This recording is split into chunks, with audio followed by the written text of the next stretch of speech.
Ura e tij ishte droga, kalimi përmes të cilës e kishte shndërruar atë në një magjistar për trafikimin e tonelatave me kokainë dhe heroinë në Itali dhe vende të tjera të Europës.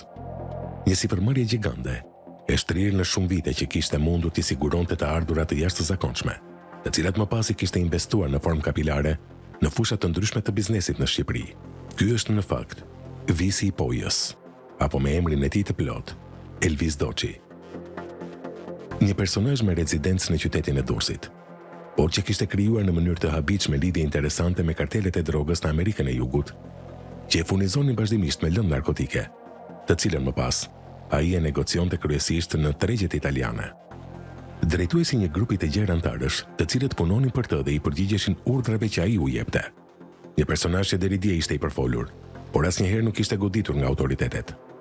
Emri i Elvis Doçit, që për herë të parë doli në skenë nga emisioni Në Shënjestër, kur u mësua përmes dokumentave se ishte shoqëruar në polici dhe marrë në pyetje për ekzekutimin mafios të Edison Harizajt, i njohur me nofkën Edison Paqedjekuri.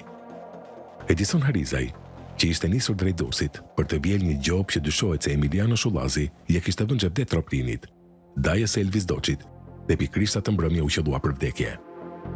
Hera e dytë që emri Elvis Doçit u përfol në media ishte dita kur SPAK, në kuadër të një aksioni për goditjen e 7 grupeve kriminale, ushtroi kontroll në banesën e tij. Në një nga pronat e 48 vjeçarit, ku u gjetën të groposura plot 3 milion euro dhe bizuteri të shtrenjta. Por pavarësisht këtyre lëvizjeve, ai kishte vijuar jetën qetësisht, pa u shqetësuar nga askush. Madje thuhet se vitet e fundit kishte arritur të shtrinte tentakulat në biznese dhe të kishte ndikim deri në qarqe politike.